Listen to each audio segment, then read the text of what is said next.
Saide. Nine, Namarilva. En dit is Pangtori. Laten we eens kijken naar vragend voornaamwoorden.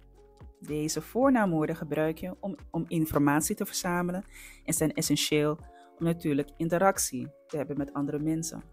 Laten we een aantal voorbeeldzinnen bekijken. Sayedu. Wat doe je? Fayutang. Hoe gaat het met je? Suma aba pikindisi. Wiens kind is dit? Alle eerste woorden van deze zinnen hebben een vragend voornaamwoord. Sang, fa en suma. Sla deze video op zodat je er altijd mee kan oefenen en bezoek de Spangtori website om meer en beter Sranang te leren. Volgende keer zie ik je graag weer terug bij Spangtori en Tamboom.